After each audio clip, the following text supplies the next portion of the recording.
thanks, back in the nick of time, just for a full finals. Yeah, it's been a long process coming back. The hamstring's given me a bit of grief this season, but made sure we had plenty of time to get the hamstring right. Looking back, like I said, it was a long process, so just getting back out on the field, I'm extremely grateful, and to do it here at Amy Park, qualifying final, it's pretty exciting. It must be pretty frustrating having to continually battle these injuries all the time, but how special is this one getting back right before finals?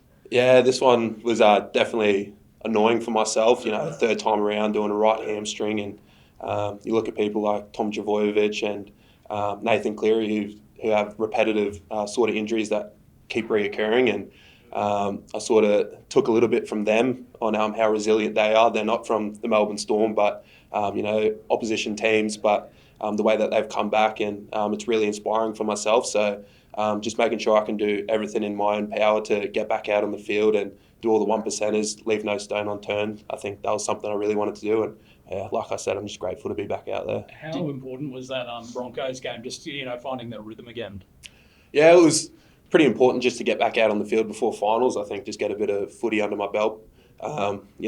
Missing 9 weeks of footy before a final, you want to get at least a game in before finals to make sure everything's running smoothly, and managed to get 50 minutes under my belt. And it was, like I said, just an annoying process to come back from a reoccurring hamstring injury, but I'm just so grateful to be back out there now.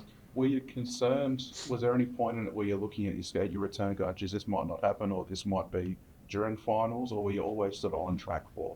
No, we got the best of the best coaching staff, and the players in and around this facility. They're always pushing you to be better, and they helped me get back out on the field. It was annoying, like I said, but I'm just so grateful to be back out there and making sure, like I said, leaving no stone unturned, and that's what I've done, and hopefully it stays like that, and I'll stay out on the field for the rest of the season. You hold back last week either, like you came out, you just went full at a gate, bang, bang, bang. Are you, given the repetitive nature of the injury, are you really confident that you can go as hard as you need to go and it won't go again? Well, that's what they made sure for myself, not making me return too early, and making sure the body's running smoothly, and I have 100% confidence in my body now that I'm back out on the field. And I could have probably returned 2 or 3 weeks earlier, but just making sure that my body was 100% and my mindset was 100% when I go out there. You don't want to be 80, 90% when you go out on the field, otherwise that's probably when the injuries reoccur. So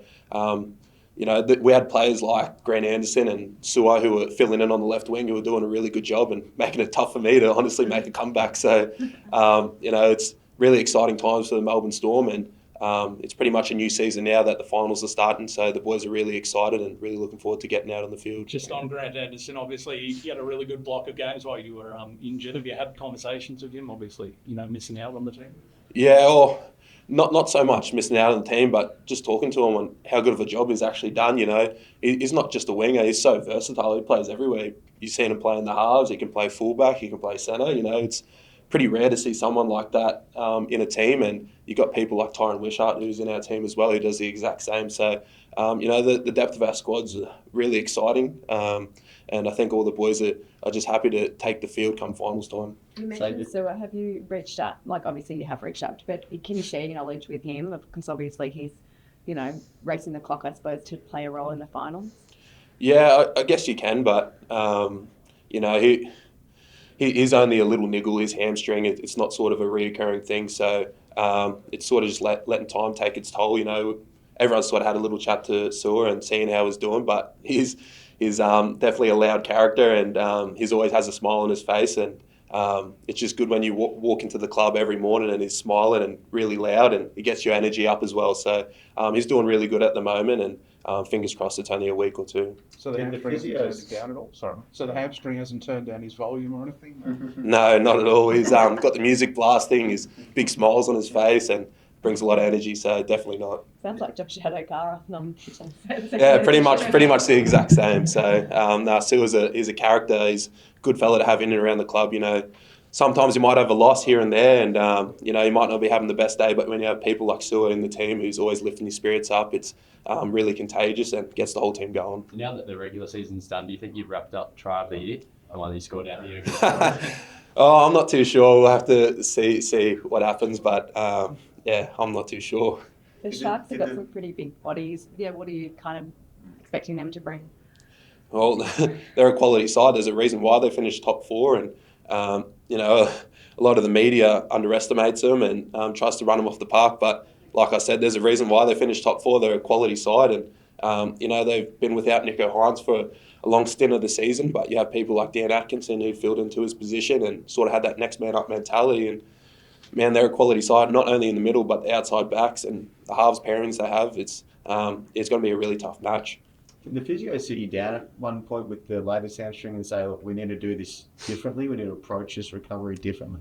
It was more just being smart with it and just understanding that my body's a bit different to other people's. It's, fast twitch fibres, and I need a bit more recovery time than sort of the average person. I'm not a middle forward who sort of doesn't really open up too much, but I'm an outside back. I need my speed. So it's just understanding that my body is a lot different to other people's, and I need that recovery time and understanding my body a bit better. And I think just little talks around that, just to speak up when it's not feeling right. And, that I've had that conversations now, so everything's all sweet. Are you worried about doing it again? Nah, I'm made sure I had the amount of time that I had off to get it right. So if I was to come back 3 weeks earlier, I reckon I would be. But, I'm sitting here in the position now. I got 50 minutes out at the Broncos game, and I felt like I was going 100 miles an hour as well. So I left no stone unturned, and I'm just happy to be back out there. One more question. Just on, is it a little bit of a, as frustrating it was, a little bit of a blessing in disguise in that you're as fresh as you could possibly be at the right time of the year? Yeah, I think it definitely is. And we had those conversations with the coaching staff, and they think it was good for me to have a bit of a refresher. It was a pretty long pre-season. Then when we got into the origin period, that's sort of the bye week that the boys had to have a bit of a break. And I went into the origin period, trained, played, and then backed up. And like I said, it's just understanding my body and realising I need a bit more recovery time than most people do, like the middle forwards. And that's nothing against the middle forwards. It's just the role I play in the team as a winger.